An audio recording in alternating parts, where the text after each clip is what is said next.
हिंदी खबर आपके साथ में हूं वंदना स्ट्रोही। छत्तीसगढ़ में कोरोना के बढ़ते मामलों पर सियासी घमासान तेज हो गया है। 3 दिन में ही राज्य में 12,000 से ज्यादा मामले सामने आ चुके हैं और मौत का आंकड़ा भी डराने वाला है। राजधानी रायपुर, दुर्ग में भी हालात सबसे ज्यादा खराब होते हुए नजर आ रहे हैं। बीजेपी ने इस स्थिति के लिए छत्तीसगढ़ की बघेल सरकार को जिम्मेदार बताया, तो वहीं सत्ता पक्ष विपक्ष पर राजनीति करने का आरोप लगा रहा है। पहले रिपोर्ट देखिए, फिर चर्चा की शुरुआत।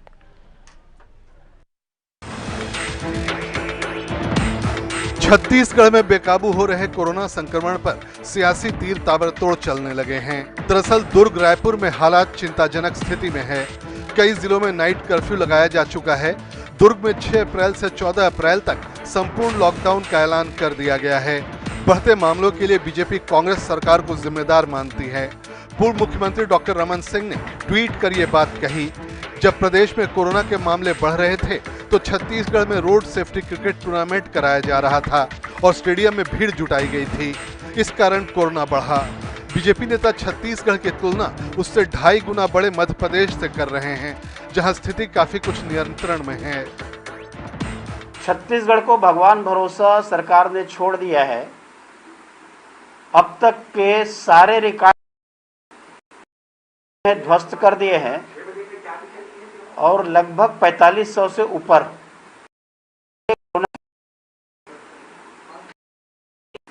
प्रदेश वाइज देखेंगे तो दूसरे नंबर पर हैं और यदि पॉपुलेशन वाइज देखेंगे तो छत्तीसगढ़ पूरे हिंदुस्तान में प्रथम नंबर पर है। लगभग 22,000 से ऊपर आपकी रिकवरी पीछे है, बिजनेस पीछे है। एक तरफ लोग प्रमोट कर रहे हैं कि और अपने आप को सुरक्षित रखें, लेकिन छत्तीसगढ़ की सरकार इस पर राजनीति कर रही है। बहुत बुरे दौर से गुजर रहे हैं छत्तीसगढ़ के लोग। हर घर में कोरोना पहुंच चुका है। मौतों से पूरे प्रदेश में मातम का माहौल है। सैकड़ों लाशें एक एक जगह जलाई जा रही हैं और ये सब हुआ है क्रिकेट मैच की वजह से। क्या मिला ऐसा क्रिकेट मैच करा के? मांग की थी भारतीय जनता पार्टी ने कि जैसे गुजरात में 3 मैचेस बिना दर्शकों के कराए गए, निर्णय लिया गया सही समय पर, और वहां पर देखिए हालात इतने बदतर नहीं है, लेकिन यहाँ जिद करते रहे हमारे मुख्यमंत्री जी, ना सिर्फ क्रिकेट मैच कराई जबकि खुद भी वो वहां बिना मास्क के और आज सरकार से लड़ाई मजबूती से लड़ रही है। चिंता का विषय है कि इस महीने छत्तीसगढ़ में मृत्यु की संख्या 300 पार कर सकती है और वैक्सीनेशन निर्भर कर रहा है वैक्सीन की उपलब्धता पे और हमारे वैक्सीन लगाने की क्षमता पे। तो वैक्सीन लगाने की क्षमता मेरी जानकारी में हम 2 लाख तो है ही, को पूर्ण रूप से उपयोग में लाना इस विश्वास के साथ कि 2 लाख वैक्सीन प्रतिदिन लगाने की जो हमारी क्षमता है उसके अनुरूप वैक्सीन हमको केंद्र सरकार से उपलब्ध होती रहेगी। कोरोना के मामले में भारतीय जनता पार्टी लगातार स्तरहीन बयानबाजी कर रही है, गैर जिम्मेदाराना बयानबाजी कर रही है। कोरोना के मामले अकेले छत्तीसगढ़ में नहीं बढ़ रहे हैं, कोरोना के मामले पूरे देश में बढ़ रहे हैं। यदि राज्य सरकार कोरोना के मामले के लिए भारतीय जनता पार्टी के हिसाब से जिम्मेदार है, तो पूरे देश में जो कोरोना के मामले बढ़ रहे हैं, क्या उसके लिए वे नरेंद्र मोदी जी को जिम्मेदार मानेंगे? क्या है किसी भारतीय जनता पार्टी के नेता में साहस? जहाँ तक लॉकडाउन का सवाल है तो माननीय मुख्यमंत्री जी ने सभी कलेक्टरों को यह निर्देश दिया है कि अपने यहाँ की स्थानीय परिस्थिति के हिसाब से वे लॉकडाउन करें और इसीलिए दुर्ग कलेक्टर और बेमेतरा कलेक्टर ने अपने यहाँ लॉकडाउन के बारे में घोषणा की है। सवाल है कि बढ़ते कोरोना मामले के लिए सरकार जिम्मेदार है या आम नागरिक की लापरवाही। जो भी हो, कोरोना पर कंट्रोल तो हर हाल में जरूरी है। जुल्फिकार अली, रायपुर, हिंदी खबर। चलिए चर्चा की शुरुआत करेंगे। तमाम खास मेहमान हमारे साथ जुड़ चुके हैं, परिचय आपसे करा दें। नितिन भंसाली जी हमारे साथ जुड़ रहे हैं, प्रवक्ता हैं कांग्रेस के, स्वागत है आपका। उमेश घोरमेड़े जी हमारे साथ जुड़ रहे हैं, नेता भारतीय जनता पार्टी के, आपका भी स्वागत। और वरिष्ठ पत्रकार संजय शेखर जी हमारे साथ मौजूद हैं, आपका भी स्वागत है। शुरुआत में नितिन भंसाली जी आप ही से करूंगी। लगातार कोरोना संक्रमण बढ़ता जा रहा है और इस पर विपक्ष का आरोप यह है कि आप लोगों ने रोड सेफ्टी क्रिकेट टूर्नामेंट्स कराए जिसके कारण भीड़ उमड़ी और संक्रमण बढ़ा। विपक्ष यदि ये कहता है कि रोड सेफ्टी टूर्नामेंट करवाया और कोरोना के केस बढ़ गए, तब तो मैं ये भी कहूंगा कि गलती पासपोर्टों ने की थी और सजा राशन कार्डों ने भुगती। ये कोरोना फरवरी में जब एंट्री हुई थी जब इसकी भारत में, तब नमस्ते ट्रंप किसने करवाया था और मध्य प्रदेश में सरकार बनाना और सरकार गिराने वाले खेल में कौन शामिल था, ये बात किसी से छुपी नहीं है। और वही सवाल रोड सेफ्टी मैच की बार बार ये बात करते हैं, तो मैं इनसे ये पूछना चाहता हूँ कि रोड सेफ्टी मैच केरल में तो नहीं हुआ था, दिल्ली में तो नहीं हुआ था, मध्य प्रदेश में तो नहीं हुआ था, महाराष्ट्र में तो नहीं हुआ था, केस तो वहां पे भी बढ़ रहे हैं। इसलिए बार बार ये रोड सेफ्टी मैच की बात ना करें तो मुझे लगता है ज्यादा बेहतर है। हम कोरोना पे कैसे नियंत्रण करें, इस दिशा में युद्ध स्तर पर पूरा प्रशासन शासन इस ओर काम कर रहा है। हेल्थ वर्कर हो, चाहे म्यूनिसिपल कॉर्पोरेशन के हमारे स्टाफ हो, चाहे जिला प्रशासन हो, सारे लोग, सारे कर्मचारी, सारे अधिकारी इसकी रोकथाम की ओर लगे हुए, सारे हेल्थ वर्कर और डॉक्टर। तो हमको इनका हौसला बढ़ाना चाहिए। ओछी और बेतुकी राजनीति कर ठीक है नितिन भंसाली जी, नितिन जी, सबसे ज्यादा चिंता की बात यह है कि राजधानी रायपुर में सबसे ज्यादा मामले सामने आ रहे हैं, कोरोना विस्फोट हो रहा है वहां पर, यहीं से सरकार चलती है। जी बिल्कुल, मैं मान रहा हूँ कि मामले बढ़ रहे हैं और कहीं न कहीं इसमें आम जनता की लापरवाही भी शामिल है। राज्य सरकार पूरी मुस्तैदी से इस पर नियंत्रण के लिए लगी हुई है, आम जनता को भी इसमें सहयोग करना होगा, इसमें निभानी होगी। मैं आपको बता दूं कि लगभग 1200 बेड के 5 नए कोविड केयर सेंटर कल बनाए जा चुके हैं। मैं आपको मैंने सुना कि छत्तीसगढ़ में वैक्सीनेशन बिल्कुल को कल रात तक के छत्तीसगढ़ में वैक्सीन लग चुकी है। रोज का लगभग 2 लाख लोगों का टारगेट छत्तीसगढ़ में वैक्सीन लगाने का, टीका लगाने का यहाँ पर है। अभी कुछ 140 केंद्र है वैक्सीनेशन के टीकाकरण के, इसको बढ़ाकर 200 किया जा रहा है। हर रोज लगभग 40,000 टेस्टिंग की हमारा टारगेट है, जिसमें भी लगभग टेस्टिंग के मामले में भी छत्तीसगढ़ बहुत तेजी से, जो आंकड़े भी सामने आ रहे हैं कि यहाँ पर इसलिए आंकड़े ज्यादा सामने आ रहे हैं कि टेस्टिंग भी ज्यादा हो रही, तो युद्ध स्तर पर जो है पूरा प्रशासनिक अमला इस पर काम कर रहा है और आम जनता को, विपक्ष को खासकर सकारात्मक इसमें सहयोग करना पड़ेगा और आम जनता को कोविड गाइडलाइन जो राज्य सरकार ने, जो राज्य शासन ने जो जारी की है, उसका कड़ाई से पालन करना होगा। नितिन जी, टी.एस. सिंहदेव कह रहे हैं वैक्सीन की उपलब्धता जो होनी चाहिए थी नहीं है, हमारे पास ज्यादा क्षमता है, उससे कम वैक्सीन मिल रही है। हाँ बिल्कुल, उन्होंने ये बात सही कही। अभी 3 से 4 दिन तक के जिस प्रकार युद्ध स्तर पर लोग जिस प्रकार वैक्सीनेशन के लिए सामने आ रहे हैं, पहले तो इस बारे में भी लोगों को थोड़ा सा एक शंका थी कि वैक्सीन लगाएं या नहीं लगाएं, लेकिन अब तो वो सारी चीजें भी क्लियर है। 3rd ट्रायल भी कोवैक्सीन का आ चुका है, कोविशील्ड भी यहाँ पर उपलब्ध है। तो अभी 3 से 4 दिन के टीकाकरण के लिए पर्याप्त मात्रा में वैक्सीन है, ऐसी मुझे जानकारी है। और बाकी मांग पत्र जो है वो केंद्र को भेजा जा चुका है। उम्मीद है भेदभाव नहीं करेंगे और टाइम से भेजेंगे तो वैक्सीनेशन युद्ध स्तर पर करेंगे और यही एक वर्तमान में उपाय नजर आता है। ठीक है, उमेश गवर्नमेंट जी कह रहे हैं शासन प्रशासन युद्ध स्तर पर काम कर रहा है कोरोना को हराने के लिए, लेकिन केंद्र से सहयोग नहीं मिल रहा, वैक्सीन की उपलब्धता जितनी होनी चाहिए थी नहीं मिल रही है, सप्लाई नहीं हो रही है। देखिए वंदना जी, दुर्भाग्य का विषय तो यही है कि ये लगातार विपक्ष को नसीहत देने का काम करते हैं कि यह राजनीति का विषय नहीं है। अरे हम तो राजनीति नहीं कर रहे, हम तो जागरूक करने का और कोरोना के विरुद्ध लड़ाई को मजबूती से लड़ने की दिशा में सरकार को जागृत करने का प्रयास कर रहे हैं। लेकिन प्रारंभ से जब से कोविड इस देश के अंदर, इस प्रदेश के अंदर में जनता के बीच में पहुंचा है, लगातार जनता मौतें हो रही है, कोविड से लोग संक्रमित हो रहे हैं। प्रारंभ से ही हमने देखा कांग्रेस के नेताओं ने, चाहे जनता कर्फ्यू का विषय हो या फिर वैक्सीनेशन का विषय हो, लगातार राजनीति करने का प्रयास इन्होंने किया है। अभी ये वैक्सीनेशन को लेकर के बात कर रहे थे, मैं इनसे पूछना चाहता हूं कि कौन नेता है भैया आपके छत्तीसगढ़ के, आपके स्वास्थ्य मंत्री जी, उन्होंने वैक्सीन के ऊपर सवाल उठाया, छत्तीसगढ़ प्रदेश की जनता के बीच में भ्रम का वातावरण निर्मित किया और उसके चलते कहीं ना कहीं लोगों के अंदर में भ्रम के कारण उन्होंने वैक्सीनेशन को लेकर के उदासीनता दिखी और कहीं ना कहीं स्वास्थ्यकर्मी जो फ्रंट लाइन वॉरियर्स थे वो भी स्वास्थ्य मंत्री जी के बयान के बाद वैक्सीनेशन को लेकर के उदासीन दिखे।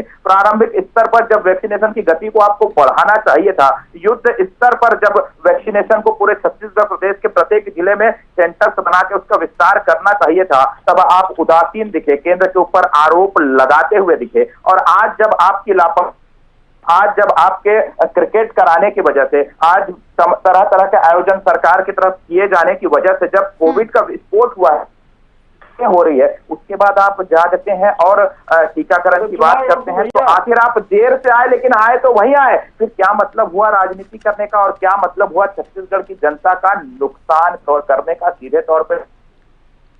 ठीक है, ठीक है संजय शेखर जी, उपलब्धता को 3 दिन के अंदर 12,000 से ज्यादा मामले सामने आ चुके हैं, चिंता की बात है सर। क्या कौन जिम्मेदार है इसके लिए और क्या स्थिति आप देख रहे हैं, सरकार की तैयारियां कैसी हैं?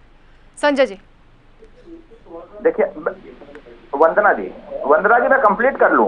वंदना जी, नितिन जी जो है वो उमेश जी आऊंगी दोबारा आपके पास, और वो रुकिए। सरकार का बचाव कर रहे हैं, लेकिन ये बात सच है और ये वैज्ञानिक तथ्य है कि अगर एक साथ लाखों भीड़ अगर आप लाएंगे, बिना मास्क के लाएंगे, क्रिकेट का आयोजन कराएंगे, तो ये कोई राजनीति की बात नहीं है, ये वैज्ञानिक तथ्य है। और अभी तक जितने रिसर्च हुए हैं उसमें तथ्य है कि एक साथ इतनी भीड़ से जो है कोरोना का विस्फोट होता है।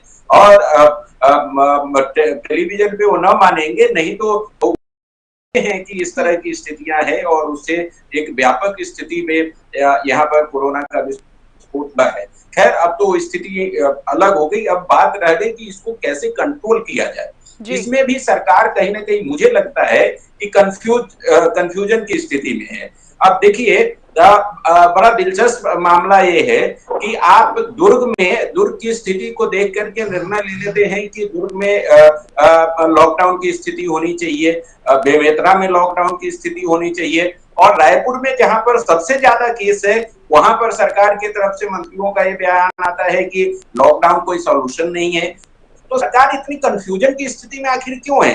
या तो लॉकडाउन से अगर कोई फायदा नहीं होता है तो दुर्ग में भी फायदा नहीं होगा, वहां बेमेतरा में भी फायदा नहीं होगा, लेकिन दुर्ग और बेमेतरा में आप लॉकडाउन लगाएंगे और रायपुर में सबसे ज्यादा केस है तो आप यहाँ कहेंगे कि यहाँ पर लॉकडाउन की जरूरत नहीं। इस कंफ्यूजन को दूर करना पड़ेगा और सबको मिलकर के, क्योंकि ये जो वैश्विक महामारी है और विपक्ष को, सरकार को भी पूरी तन्मयता के साथ और राजनीतिक जो कार्य है उससे परे हटकर थोड़ा सा इसको भी ध्यान देने की जरूरत पड़ेगी। और आम जनता तो जाहिर सी बात है, जिसने भोगा है और देख रहे हैं, वो जितनी उनसे हो पा रही है वो निश्चित तौर पे वो सावधानी। ठीक है संजय जी, उमेश जी बात पूरी करें अपनी। जी देखिए वंदना जी, यह राजनीति का विषय नहीं है, लेकिन छत्तीसगढ़ प्रदेश की जनता के हित में मैं नितिन जी के माध्यम से सरकार से पूछना चाहूंगा। आज ही की स्थिति है, दुर्ग के अंदर में टेस्टिंग किट खत्म हो चुके हैं। दुर्ग सहित रायपुर और बलरामपुर जैसे जगहों से लगातार खबरें आ रही हैं कि टेस्टिंग किट खत्म हो गए, लोग टेस्टिंग कराने के लिए कतार में खड़े हैं, लेकिन टेस्टिंग किट के अभाव के चलते वहां पर जांच नहीं हो पा रही है। और जांच हो रही है तो रिपोर्ट इतनी विलंब से आ रही है, तब तक उस मरीज की मृत्यु हो जा रही है, उसे पता ही नहीं चल पा रहा है कि उस कोविड का शिकार हो चुका है। तो मैं तो इनसे पूछना चाहता हूँ, 1 साल का लंबा वक्त तो मिला, आप प्रारंभ में कहते थे कि हमारी तैयारी नहीं है, ठीक है, पूरे देश में तैयारी नहीं थी, लेकिन पूरे देश के अंदर में पीपीई किट बनाने से लेकर के, मास्क बनाने से लेकर के टेस्टिंग किट बताने की तैयारी की गई, तमाम राज्यों ने भी तैयारी की। छत्तीसगढ़ ने क्या किया? पर्याप्त बिस्तर का आज अभाव है, ऑक्सीजन का अभाव है। आज पूरे छत्तीसगढ़ प्रदेश के अंदर में एक भी ऑक्सीजन बेड खाली नहीं है अभी की स्थिति में। इन तमाम विपरीत परिस्थितियों से निपटने के लिए छत्तीसगढ़ सरकार क्या कर रही है, जबकि प्रदेश के मुख्यमंत्री असम के चुनाव में जाकर के वहां पर चुनावी शोर में डांस कर रहे हैं। यह दुर्भाग्यजनक स्थिति है। मैं तो निवेदन करता हूँ आपसे, यह राजनीति का विषय नहीं है साहब, ये राजनीति का विषय है। पर्याप्त ठीक है, रुकिए सर, अब सवालों की फेहरिस्त लंबी हो गई, जवाब देंगे। नितिन भंसाली जी, 3 सवाल है सर। एक तो ये कह रहे हैं कि सरकारी सिस्टम फेल हो गया है सर। दूसरा सवाल, नितिन भंसाली जी सुन लीजिए सर, दूसरा सवाल ये, जैसा कि वरिष्ठ पत्रकार साहब ने कहा कि आप लोग कंफ्यूज हैं लॉकडाउन को लेकर। तीसरा सवाल आपसे ये है कि अगर आपने कहा कि ट्रंप के आने से जो कार्यक्रम कराया गया था उसमें संक्रमण फैला, तो ये क्रिकेट वाला आपने क्यों टूर्नामेंट करवाया सर? क्या सबक नहीं लिया उन चीजों से? देखिए, क्रिकेट टूर्नामेंट पे बार बार बोल रहे हैं और मैं बार बार जो है जवाब दे रहा हूँ, हर चैनल में यही जवाब दे रहा हूँ, अभी भी यही दूंगा कि कोरोना पूरे देश में फैला हुआ है, पूरे विश्व में फैला हुआ है। देश की बात में क्यों करूं, पूरे विश्व में फैला हुआ है। आपको राज्य की जिम्मेदारी मिली है ना, आप छत्तीसगढ़ की चिंता कीजिए। बहुत मनोहर कहानी है, बहुत सुनी आपकी, मेरी बात सुनो आप। अभी आरोप लगा रहे थे टेस्टिंग किट नहीं है, टेस्टिंग किट, ये मुझे तथ्यात्मक रूप से बता दे कौन सी जगह पे टेस्टिंग किट कम है, ये बता। उमेश जी रुकिए सर, सुन लीजिए उमेश जी, सुन लीजिए सर पूरी बात। अभी तत्काल संज्ञान में लेंगे। उमेश जी रुकिए सर, एक एक करके बात कीजिए ना, रुकिए उमेश जी रुकिए, आपने सवाल उठा दिया, जवाब सुन लीजिए ना उमेश जी, रुक जाइए। संदेश देने का, सकारात्मक संदेश देने का समय, इस प्रकार की ओछी राजनीति करने का समय नहीं है ये। आप बताइए कौन सी जगह पर टेस्टिंग किट कम है, आप मुझे बताइए कौन सी जगह पर टेस्टिंग किट कम है, हम वहां पर तत्काल उस पर एक्शन लगे। मेरी बात कहीं से भी इतना जगहों पर कोई समस्या हो सकती है, लेकिन आप उस जगह से पूरी व्यवस्था को चैलेंज नहीं कर सकते। ये अच्छी राजनीति बंद करिए, ये अच्छी राजनीति बंद करिए आप लोग। अभी लॉकडाउन के विषय में वंदना जी चर्चा चल रही थी, दुर्ग को लॉकडाउन लगाया गया है, रायपुर में लॉकडाउन लगाने के लिए पत्रकार महोदय भी कह रहे हैं, संजय जी आ रही हूँ आपके पास, रुकिए। लेकिन इसमें मैं आपको बता दूं, आर्थिक गतिविधियां जो है रायपुर से ही संचालित होती है। लॉकडाउन एक अघोषित रूप से अचानक रात को टीवी पर आकर सब जानते हैं कि देश के प्रधानमंत्री जी ने किस तरीके के बिना तैयारियों से लॉकडाउन थोपा था, वैसी स्थिति नहीं की जाएगी। मैं बता दूं, नाइट कर्फ्यू लगाया गया है राजधानी रायपुर में, लॉकडाउन विकल्प है, लेकिन लॉकडाउन अंतिम विकल्प है। आज की मीटिंग में यह भी तय किया गया। ठीक है उमेश जी रुकिए सर, सुन लीजिए पूरी बात, उमेश जी रुकिए। होगी, सारे सांस्कृतिक कार्यक्रम, सारे राजनीतिक कार्यक्रम स्थगित कर दिए गए हैं। 17 कंटेनमेंट जोन रायपुर में बनाए गए हैं और 500 रुपए मास्क से बहुत कड़ाई से फाइन लगाई जा रही है। जो 500 रुपए मास्क के फाइन की वजह से आप देखिए बहुत से लोग जो है लगभग 85% लोग अब मास्क लगाकर शहर में चलते हुए नजर आ रहे हैं। सकारात्मक संदेश देने का समय है, जिस पर राजनीति नहीं सामाजिक। ठीक है संजय शेखर जी बोलना चाह रहे हैं, उसके बाद उमेश जी आपके पास आऊंगी। ठीक है संजय शेखर जी। देखिए मैं नितिन जी जो बोल रहे थे ना, उसमें थोड़ा सा मैं करेक्ट करना ये चाह रहा था। आज ही स्वास्थ्य मंत्री जी का सार्वजनिक बयान आया है, जिसमें स्वास्थ्य मंत्री जी ने इस बात को स्वीकार किया है कि जो टेस्टिंग किट है उसकी कमी है, और वो कमी इसलिए है ताकि जो टेस्टिंग किट जहां से भी सप्लाई हो रही है उसका पेमेंट का कुछ इशू है, और उन्होंने सार्वजनिक तौर पे कहा है कि वो पेमेंट का जो भी इशू है उसको जल्द से जल्द हम प्रयास करेंगे कि ठीक कर लेंगे, ताकि टेस्टिंग किट की जो समस्या प्रदेश में है वो ठीक ठाक हो जाए। बस मैं इसी को करेक्ट करना चाह रहा था। जो घरमोरे जी कह रहे थे वो दरअसल स्थिति है, और इसको आज स्वास्थ्य मंत्री जी ने बाकायदा कैमरे पे स्वीकार किया है। साथ ठीक है उमेश जी। देखिए भंसाली जी लगातार कह रहे थे राजनीति का विषय नहीं, हम भी यही कह रहे हैं, और हम जब इनको वस्तु स्थिति से अवगत कराते हैं तो ये बौखलाने लगते हैं। अभी ये कह रहे थे कि कंटेनमेंट जोन बनाए, मैं इनसे इनको अवगत कराना चाहता हूं। उन कंटेनमेंट जोन के अंदर में सरकार की तरफ से, नगर निगम की तरफ से, लोकल प्रशासन की तरफ से कहीं कोई व्यवस्था नहीं है। मूलभूत सुविधाएं वहां तक नहीं पहुंच पा रही है, वहां के लोग निकल करके बाहर आ रहे हैं, बाजारों में आ रहे हैं। राजधानी के अंदर का बता रहा हूं मैं आपको, आप मेरे साथ चल सकते हैं भंसाली जी, आप राजधानी में रहते हैं, आप बीच में इंटरप्ट मत करिए, आप जानकारी दे रहा हूँ ताकि राजधानी के छत्तीसगढ़ की जनता को महसूस रखा जा सके। तो आप बौखलाने लगते हैं। दुर्ग का उदाहरण मैं देता हूं तो आप बौखलाने लगते हैं। आप चाहेंगे तो मैं उस सेंटर के अंदर आपको ले जा भी सकता हूं, आपके स्वास्थ्य मंत्री जी का बयान है।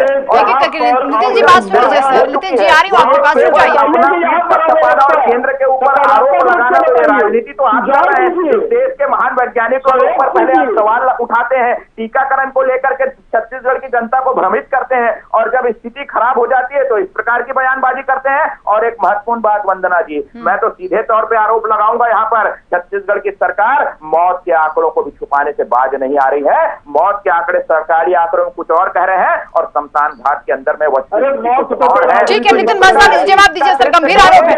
रुकिए उमेश जी, उमेश जी रुकिए सर, ठीक है उमेश जी रुक जाइए। ठीक है उमेश जी आप सुन लीजिए ना सर, जनता देख रही होगी, एक एक करके बोले, रुक जाइए, नितिन जी को बोलने दीजिए।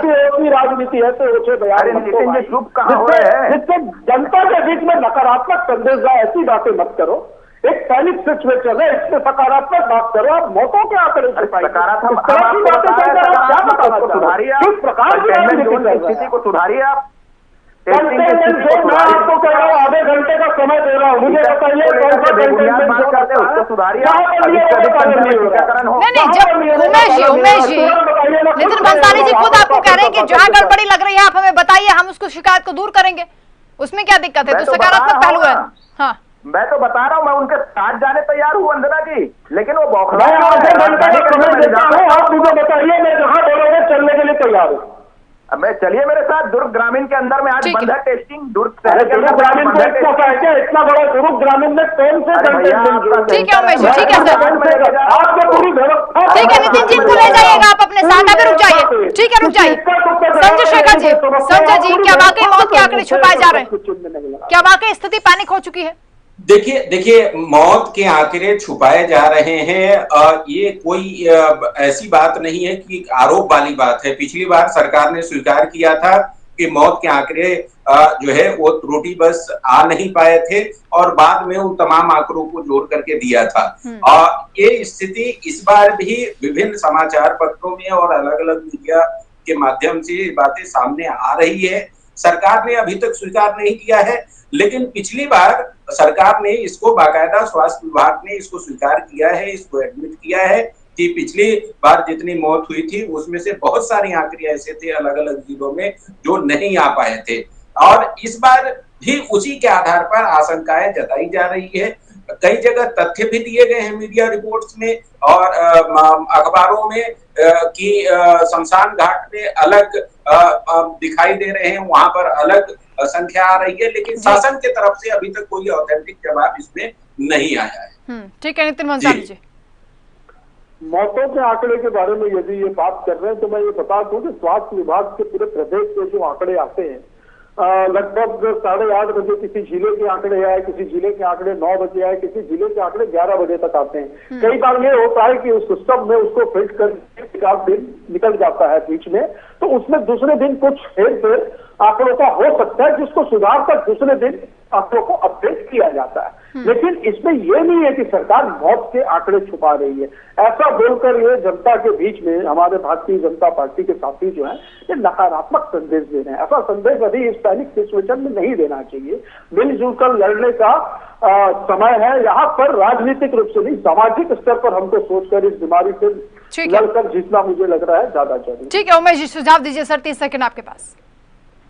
देखिए, निश्चित तौर पे पूरी गंभीरता के साथ और विपक्ष आपके साथ खड़ा हुआ है, लेकिन आप सजगता के साथ जनता के, चाहे टीकाकरण का विषय हो या बचाव के उपाय हो या फिर लॉकडाउन या नाइट कर्फ्यू का जो विषय हो, उसको सजगता और कड़ाई के साथ उसका पालन हो और किस प्रकार से जनता को बेहतर स्वास्थ्य सुविधाएं उपलब्ध हो। बिस्तर की व्यवस्था को लेकर के आज क्या स्थिति प्रदेश के अंदर में बिस्तर का अभाव है, उसको लेकर के आप उस स्थिति को सुधारिए। विपक्ष आपके साथ खड़ा हुआ है। ऑक्सीजन को लेकर के लगातार शिकायतें आ रही है, आपको मरीजों को, पेशेंट को अस्पतालों के अंदर में ऑक्सीजन उपलब्ध नहीं हो पा रहा है, उसके चलते भी कई जाने जा रही है। उसको लेकर के सरकार क्या कर रही है, क्या गंभीरता है, और सबसे महत्वपूर्ण बात, सरकार का निर्णय कौन कर रहा है।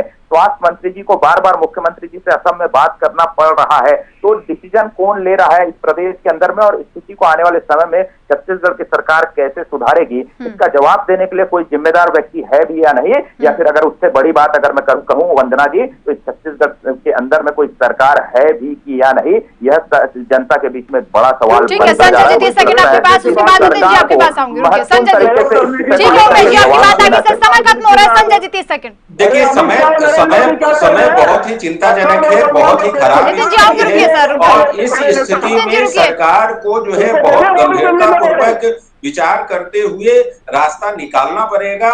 और जो जिस रफ्तार से कोरोना लगातार विस्फोट कर रहा है, उसमें आपके पास मुझे लगता है रायपुर में लॉकडाउन के अलावा कोई विकल्प नहीं है।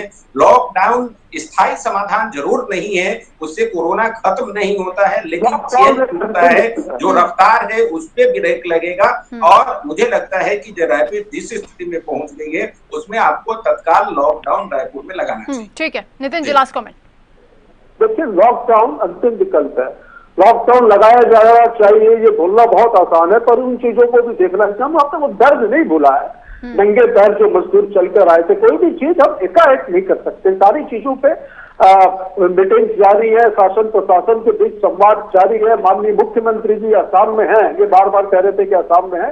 असम से बैठकर पूरे स्टेट की एक एक जिले की मॉनिटरिंग वो आप बैठकर वो खुद कर रहे हैं। जहां लॉकडाउन लगाए जाने की स्थिति होगी वहां बिल्कुल लगाया जाएगा, लेकिन स्थितियों और परिस्थितियों को देखकर नाइट कर्फ्यू लगाया गया है राजधानी दुकान में में। बिल्कुल नितिन जी, आप लोगों को ठोस एक्शन तो उठाना ही पड़ेगा क्योंकि स्थितियां लगातार बिगड़ती जा रही है, गंभीर हो गए जो आंकड़े 3 दिन में 12,000 मामले सामने आ रहे हैं। बिल्कुल सर, बहुत शुक्रिया आप सभी मेहमानों का हमारे साथ जुड़ने के लिए, चर्चा में शामिल होने के लिए। तो राजनीतिक आरोप प्रत्यारोप से अलग हटकर राज्य की जनता को देखना पड़ेगा और जो स्थितियां बिगड़ रही हैं उनको सुधारने के लिए ठोस कदम उठाने पड़ेंगे। चर्चा में इतना ही, नमस्कार।